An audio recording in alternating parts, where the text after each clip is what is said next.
Alright, so this is a collaboration video with Ethan from the 11 Bang Bang show. I talk Colts all the time with Garrett. Me and him usually talk about Colts.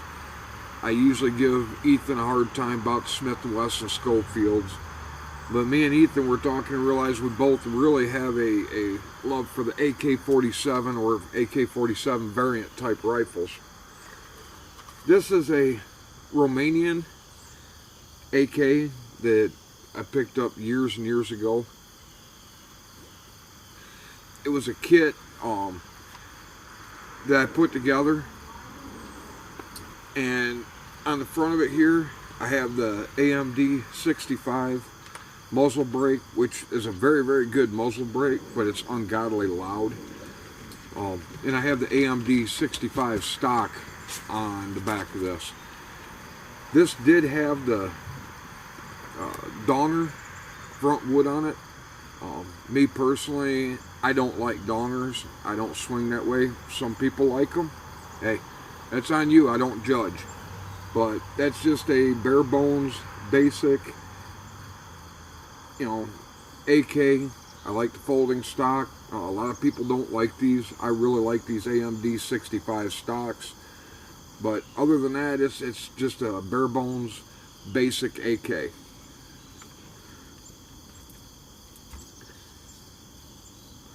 This one is the one you've seen in the video of me shooting. And this one I went a little all out on. This was an AMD 65. Had to, when you buy the new barrels, I bought I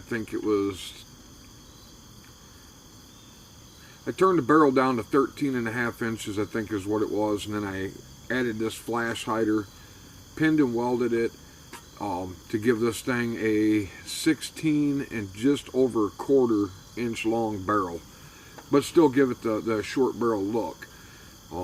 I don't remember where I got the M-LOK rail from. Works good. I have a little red dot sight on it, UTG. This thing's been on 3 different ARs, now it's on this. Always holds 0. Another AMD stock. In case you haven't noticed, a lot of people, like I said, a lot of people hate this stock, say it doesn't give a good cheek weld in that. I find I really, really, really like this stock. When I shoulder it and pull up, the red dot's right where I need it. I don't have an issue with that at all. On this one here, when I put it together, I'm not one of them people that you got to build an AK authentic or nothing else. I used screws. They look kind of like rivets, but it's just, I think they're 832, either 832 or 632. I think they're 832 screws, and really like them. It has the US palm grip on it. The stippling on it didn't work quite good enough for me, when your hands are sweaty and that. So I just take a piece of bicycle inner tube, cut it, and stretch it over top. And that rubber really, your hand don't slide on it. I actually learned that from watching a video with Chris Tano Pirano. He was talking about how he did that to a lot of his guns. Both of these fire good. This one in that video, no malfunctions, nothing, ran like a top. This one has, I don't know how many thousands of rounds through it. It's got the same cap head screws for the stock, but on the front of this one, I just used hardware store rivets. And that's the cool thing about these AKs. You can build these things in a shed or a garage or in your living room with just the bare basic minimum tools, and as long as the head space is right, these things just run and run and run and run. I personally love the AK. I'm a big fan of it. People have heard me say that for like an SHTF WROL situation, I'd grab the AR, and that's only because if you watched when all the mostly peaceful protests were going on in that, them protesters were stealing ARs out of cop cars. And 5.56 is the most common AR round. So living in the United States, I have ARs for my quote-unquote SHTF WROL rifle. If I lived in any other country, because I think just about every other country uses an AK platform, if I lived in any other country, one of these AKs or both of them would be my SHTF rifles. I'm not real good with the history on guns and that. Lots of channels out there that have really good information and history on guns. But as you can see with both of these, I'm not the guy that worries about keeping them clone correct and all that. I just build what I like and I shoot them. And that's what I do with them. I don't, I'm not one of them guys that the rivets have to be dimpled a certain way and, you know, you gotta have everything. I mean, both of these, I think the only original parts on them is the front trunnion, the bolt carrier, and the rear stock. I think are the only things that are original AK. On this one, the muzzle brake is. These are U.S. made barrels. The front sight's U.S. made. Gas blocks U.S. made. Pistol grips are U.S. made with 922 compliant, because I do run surplus AK mags.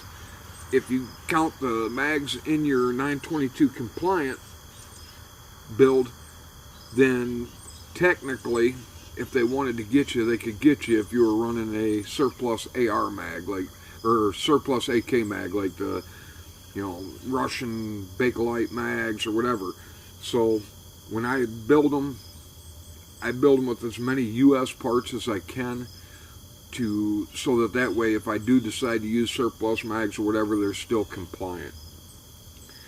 And that's, I guess, really about all I got on them too.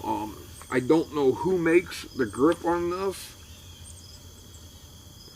I bought this grip, man, I built this gun in 2002, I think, and I bought this grip, I think at a gun show or whatever. I mean, it's a solid grip, but the stippling on this thing and just the way it's shaped, it doesn't slide around in your hand. I mean, your hand just stays right there. So I don't have rubber on this grip at all. And like I said, I really, really like it. It's just, I don't know, something about this gun. It's definitely one of my favorite, more modern guns. I like the old single actions. Them are my favorite pistols, single action Colts. My favorite type of rifle is the big bore elephant guns and that, but there's just, I don't know, something about an AK. I really like an AK, and I like ARs too, but like I said, these AKs, they're not like the prettiest guns. They don't have fancy bluing on them and that, or fancy wood or nothing. They're just a get down and dirty, get it done gun, and you got to appreciate that. They're kind of like the Glock of rifles. It's pretty hard to get one to quit running like that one there. Thousands of rounds through it, and I'll bet you haven't cleaned it more than 3 or 4 times. It just, you throw a mag in it, rack around in the chamber, and it always goes bang. You got to appreciate that kind of dependability and durability. At some point in the future, I may actually do a durability test on this. I got to get more ammo. I don't have a lot of 7.62 by 39, but maybe we'll try and run a couple thousand rounds through it without cleaning it, and kick it around in the dirt and stuff like that. I will say that this Bulgarian type flash hider, you can shoot this thing in just about pitch black, and there's hardly no muzzle, you know, you can't see no flame coming out the barrel with it. But it does do something, because this one here kicks, and 7.62 by 39 does not kick bad anyway, but you can definitely feel the difference in the recoil between this one and that one. Granted, this one has a brake, but I had one of these on one of my ARs too, and it builds up back pressure or something, but you can definitely, it definitely has more recoil with this type of flash hider on it. But I mean, this flash hider really does work. There's almost next to nothing as far as flash coming out of this when you shoot it even at night. So that's it. This is my AMD 65, kind of a Alpha AK style to it. I mean, that was the look I was going for. I really like the Alpha AK. And then this is just the Romanian one without, you know, I literally cut the donger off and reshaped it. And like I said, I really like the AMD stock, so I put that on there. And then a buddy of mine gave me the AMD flash hider, and although, I mean, I do like it, like I said, it's a very effective, or not flash hider, but a very effective muzzle brake. It's just ungodly loud. So, anyway, hope you all have a good day. Thank you.